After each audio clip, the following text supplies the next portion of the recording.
Today we're going to show you how to properly install your new sheet vinyl flooring using either a releasable or permanent glue-down method. For complete installation details, be sure to consult the instructions that came with your particular flooring.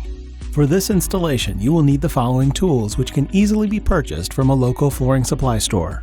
Flush cut saw, 100-pound floor roller, level, moisture meter, proper seam sealer, install kit that includes hammer, spacers, pull bar, and a tapping block, vinyl floor putty, putty knife, vacuum, pencil and straight edge, tape measure, utility knife.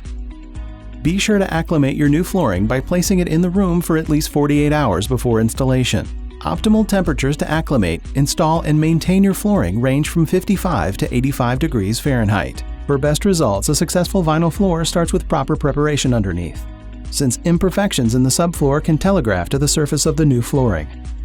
First, remove any existing flooring and underlayment, correcting any low spots greater than 3/16 of an inch over a 10-foot span or 1/32 of an inch over a 1-foot span. Also fill any cracks or gaps of 3/16 of an inch or wider with a Portland-based cement. Then use a moisture meter to ensure the subfloor is sufficiently dry. Keep in mind, a concrete subfloor will also require a moisture test. Next, using a handsaw or flush cut saw, undercut any door casings as needed.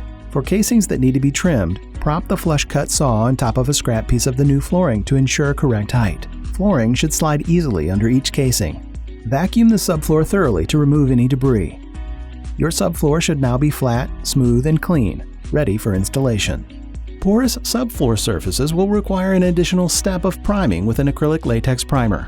Now you're ready to start the installation. For both methods of installation, align the flooring pattern with the most prevalent wall in the room. Using a sharp utility knife, trim away excess material along the walls and cabinets or other permanent objects, leaving around 2 inches of material to be trimmed off later. Make sure you never install cabinets on top of flooring when using the releasable method. Next, make a relief cut at each corner with a utility knife, allowing the flooring to lay flat until the final cuts are made. Now fold the vinyl in half and apply adhesive to the subfloor using a paint roller or trowel, depending on your installation method. If a seam is required, overlap the edges, being sure to match the pattern, and leave an 18-inch dry zone at the edges of the seam for now. For releasable installation, allow the adhesive to dry to the touch, ensuring no adhesive transfers to your fingers. For permanent installation, flash dry, so that a slight amount of adhesive transfers to your fingers when you touch it.